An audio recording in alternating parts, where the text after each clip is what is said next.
because it's as a big club, there are expectations of him. Bright, sorry, yeah, Bright just, sorry, sorry, Bright got disconnected. He's back. No, I didn't. You guys froze, both of you, and went off. Oh, you just dropped out. You were the one that went off. Are you serious? Yeah. So yeah, I was saying that because one is at a big club, one, there are expectations of him. And I mean, all of us all are saying it's about time we start winning like the serious trophy. So that's one thing. And then two, when you dip it and look at how fast football has evolved, there's so much information out there, like so much data, analytics, everybody's analyzing everything analyzable. So when you look at it from that angle, man, you have to keep chopping and changing because you cannot keep doing the same thing. Before your team lineup is out, your opponent already has analysis of different things you can do with that team. So you keep having to chop and change. He's not managing a West Ham or a Nottingham Forest that doesn't have so much expectation of him. So because of that, he has to constantly be evolving, and I mean, in the end, rubbing shoulders with the big boys just so that we are not left behind.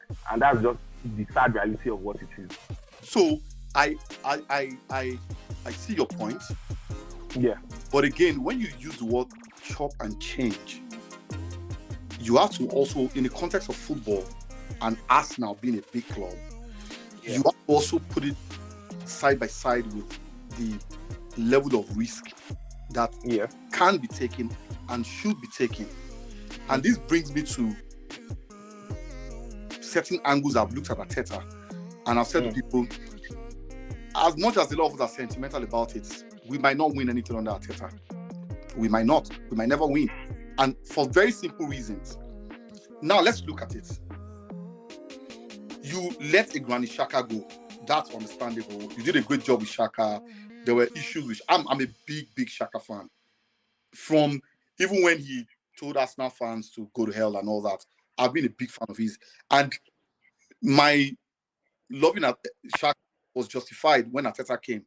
You know, and I've always said, move Arteta forward. You know, move him forward. He's a box-to-box player. You know, if you know him well. Look at what he's doing in...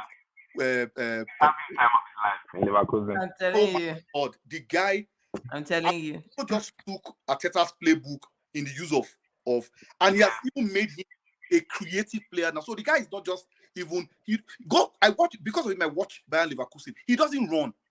He doesn't do anything. The guy just collects the ball, does what Xhaka knows how to do. He knows how to hold the ball. He has magnificent... He's like their Perlo. You know the way Andre Perlo was? Exactly.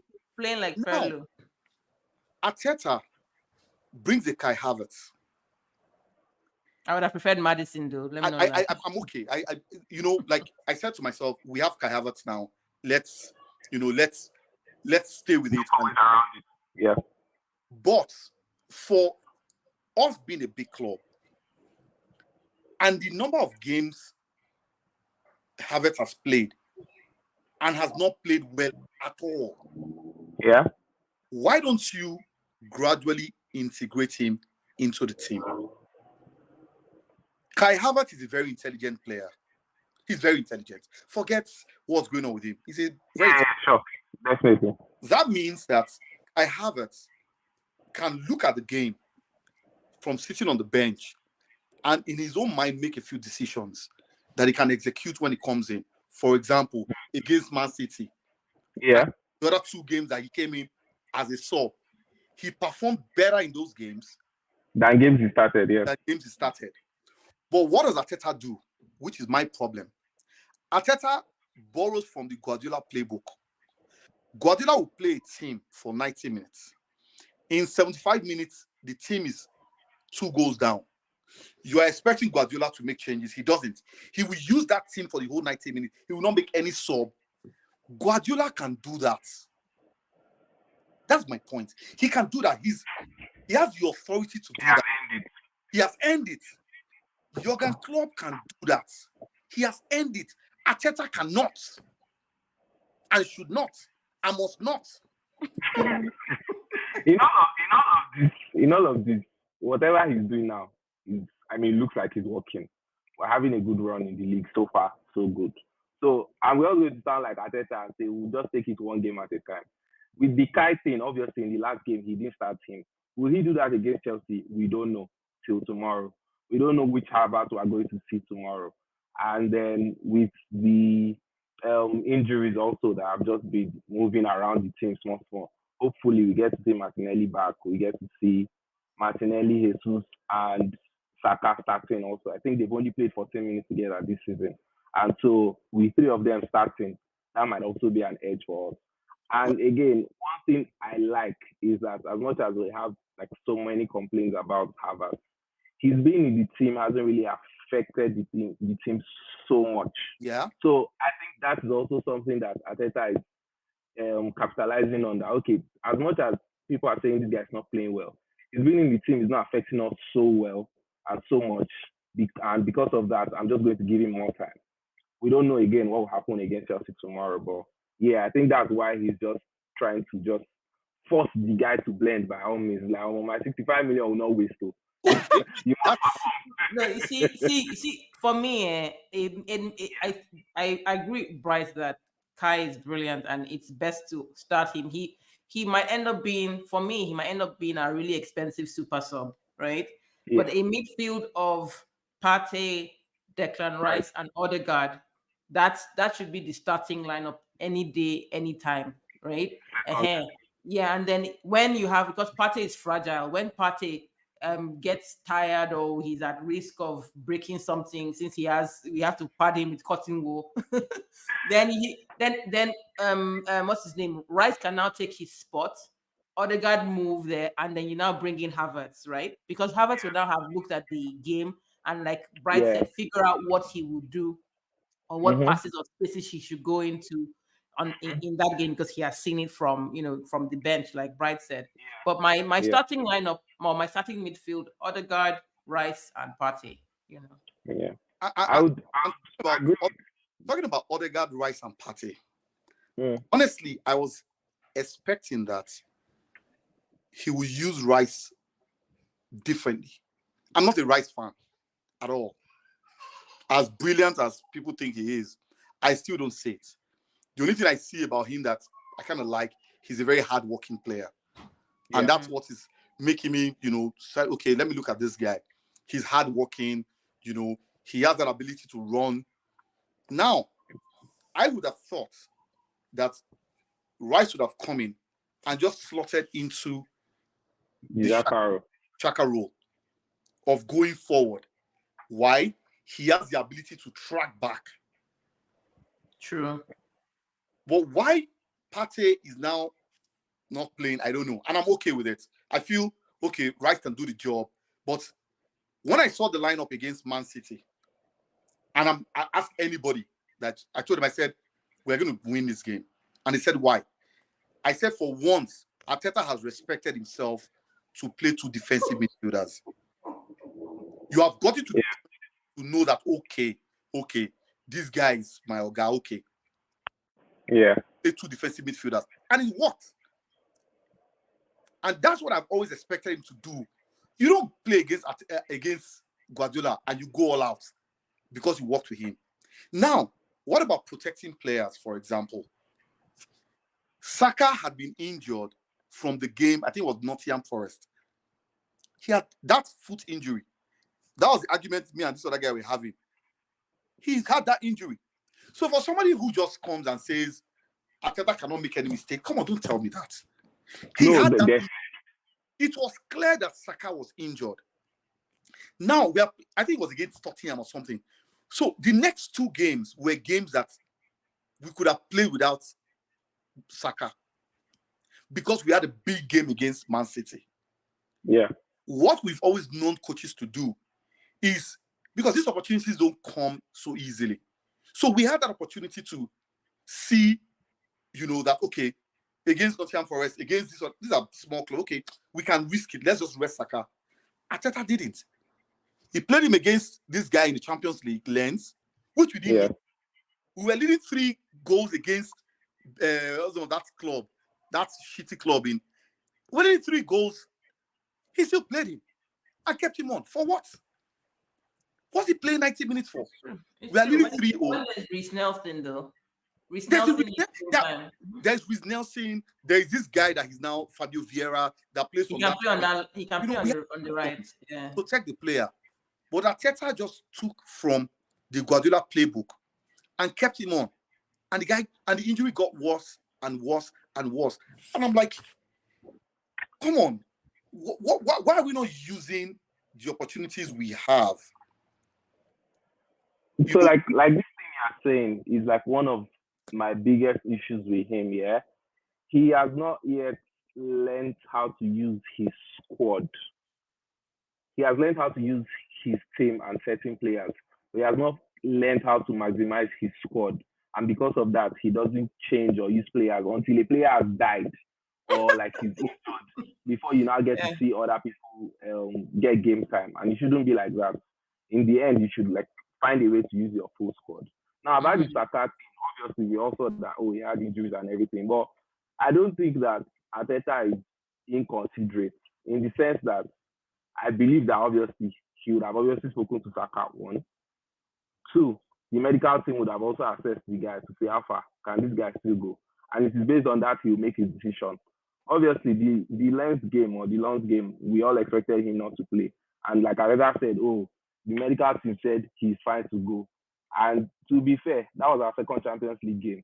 Most times, you want to win your first 3 Champions League games or your first 4 Champions League games, ensure that you secured qualification first before you start resting players in Champions League. So, I mean, when I saw Saka, I'm like, well, if they say he's fit, who am I? I'm not working in the medical team. So it's just sad that obviously he's going to lose injuries, and I really hope that he's able to get some rest. I'm happy that England dropped him for starters. I'm happy that happened.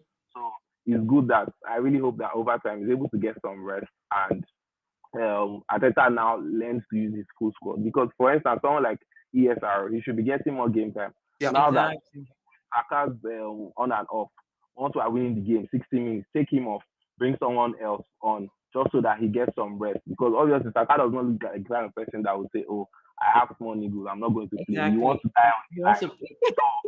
Now, the onus is now on you, the coach, to protect this player. You know that, yes, he always wants to play, but the onus is now on you to say, I know that you want to play, but we also need to safeguard you just so that you are not. Because, again, the way Saka plays, he gets kicked a lot, he gets tackled a lot and all those things. So, it's now left for you to say, we're winning this game already, don't worry, get some rest. I know you still want to score, you want to be involved, but once in a while, just take a back seat and let other people shine. So, something that just crossed my mind. You said? Yeah, something else crossed my mind was the role that Kai is actually playing. ESR can play it too. Yes, ESR can very play. well. Very well. Very well. And I think he will be more productive. He'll be more productive. He will give more output because ESR's finishing is better. Maybe Kai might be maybe a more intelligent player, but ESR's output I don't even think so. You think? I don't even think so. Oh. ESR is like the shortest, tallest player I've actually seen. He doesn't look tall, but he's actually, I think he's like 6'1" or something. Yeah. Are you serious? Yeah. Yes, he's tall. Like, you wouldn't know. He gives short player vibes. He looks short. He gives short player vibes. And he's very athletic. Yes, I think I saw him standing beside Saliba in one of the training, and I went to check, and I'm like, this guy is tall, so like he can actually play that role very well. To be fair. And he scores goals. He scores, yes. Yeah, he does. Yes. He knows how to get into the box. He knows how to, latch on those, final balls, and now I can bet you he's gone. I can bet you that ESR is gone. Newcastle is going to buy him. I can bet anything because he looks to me like one of those players that Arteta doesn't really fancy. Yeah. I believe Arteta just uses him because he's English. Okay. Academy boy. Coaches do that. So, we are very sentimental about players that we kind of like. But I feel if the player is there and we are paying him, let's just use him. Look at the guy that we sold to Real Sociedad. What's his name? Our left back. Tierney. Who sells Tierney for Christ's sake? I think he's on loan. He's on loan. He's sold. He's sold. He was on loan. Actually on He's on loan. He's on Oh, loan. Okay. Who He's on loan. lets Tierney go, for Christ's sake? I understand the decision and I don't understand it. So there are two angles to it. When it comes to like defending, Tierney is one of the best defenders we have. Exactly. I would also mention Tomiyasu. But again, for the football Arteta wants to play, Tierney is not so great at doing that inverting whole nonsense. And because of that is why he signed Timber. And so that, I mean, nobody could have foreseen the Timber injury.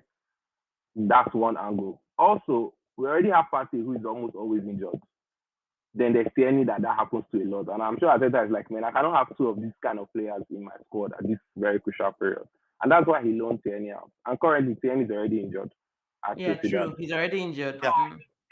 So, again, that's what I'm saying. I totally understand him leaving. Really, we already had Kivio who can play left back. We have Zinchenko there. There's Timber also. So like, and Zinchenko's injury record is not stellar either. Like that, you know. Exactly. So it's like, why is my first and second left back always almost injured? So like, might as well just have somebody that. Honestly, so this. I'm not a fan of Zinchenko at all. But I mean, he does great work for the team now. But people know that he's our weak link. You see, that's what everybody looks and says he does great work. But Zinchenko is our biggest problem in that team. Oh yeah, I understand. Almost the goals we concede comes in from his wing.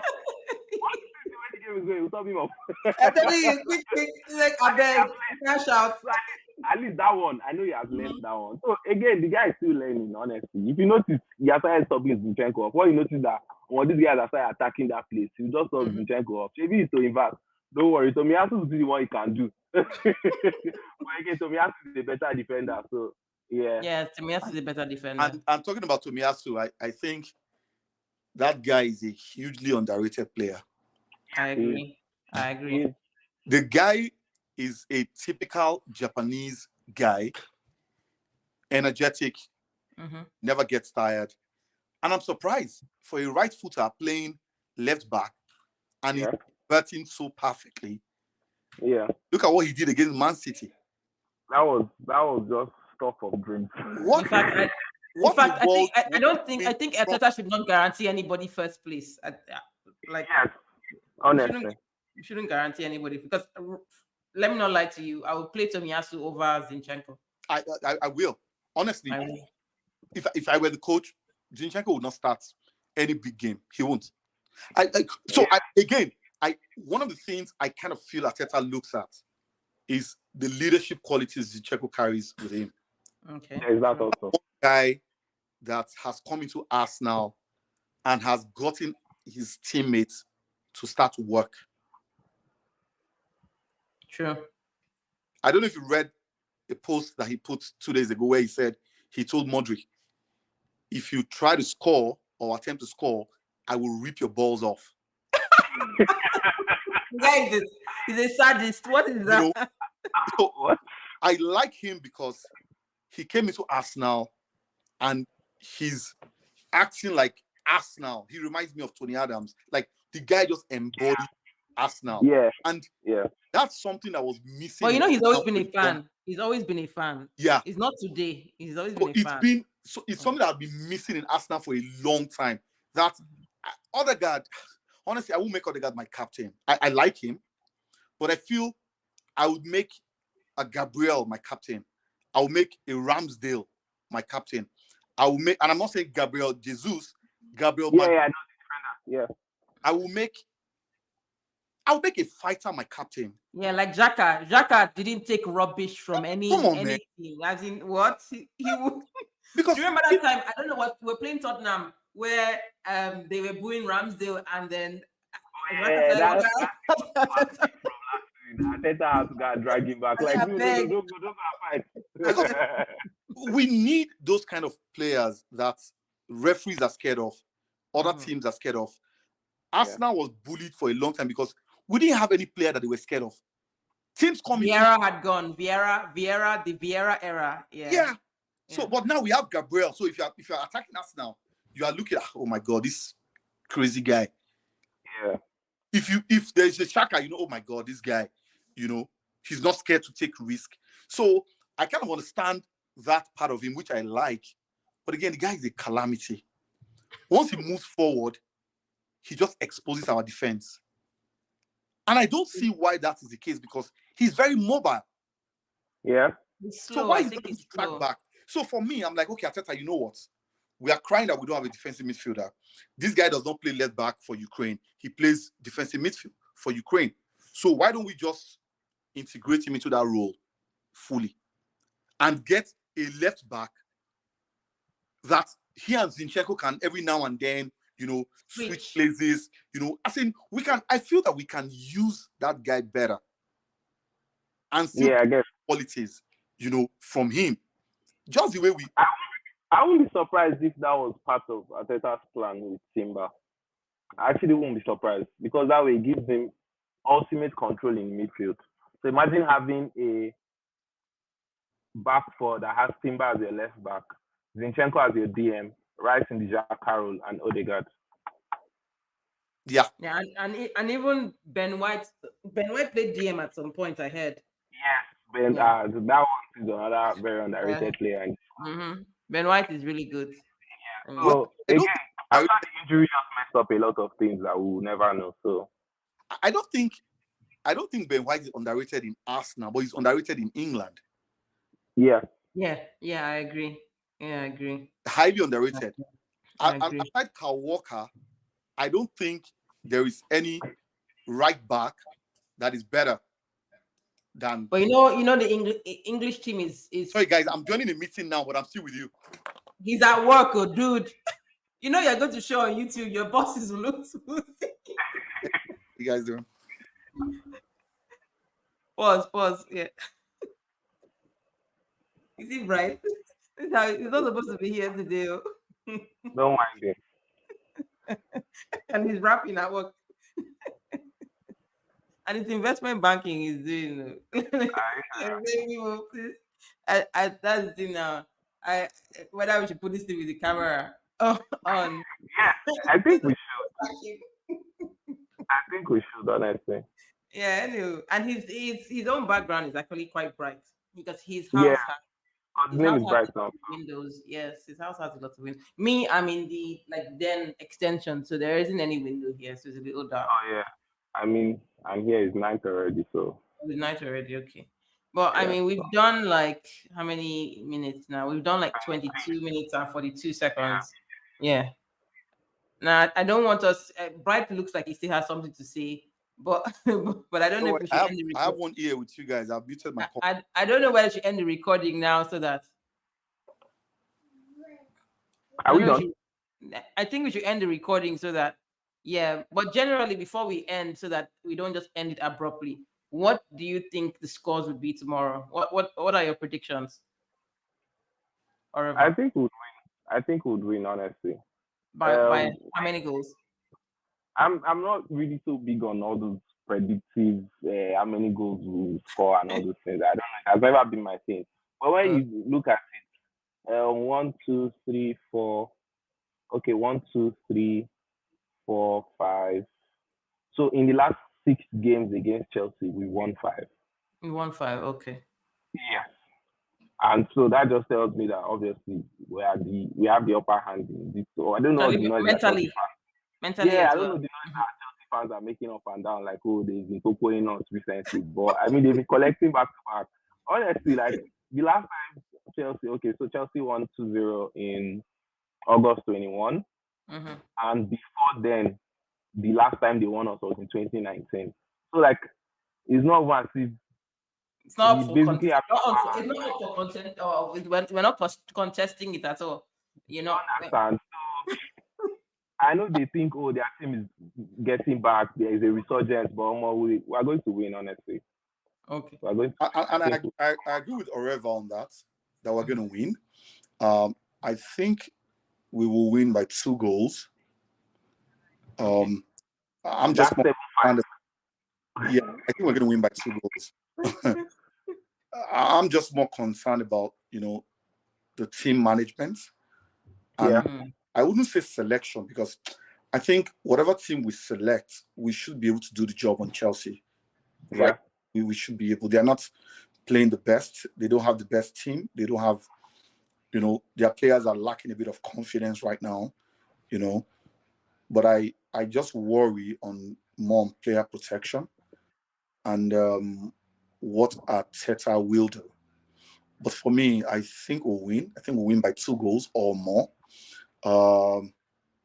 I don't think we will concede, not because of our goalkeeper, but because our defense is kind of very steady right now. And I feel with a very mobile Rice and a very on his game Saliba and Gabriel, we should be able to do the job on Jackson or whoever they want to put in front. So that's what I think. Yeah. For me, I think it's going to be like 2-0 as well. I'm hoping that Kai comes from the bench and we play ESR. For some reason, I feel that ESR will give us, more. What's the English word now? He will give us, I would say, more conversion. Like he wouldn't throw balls away.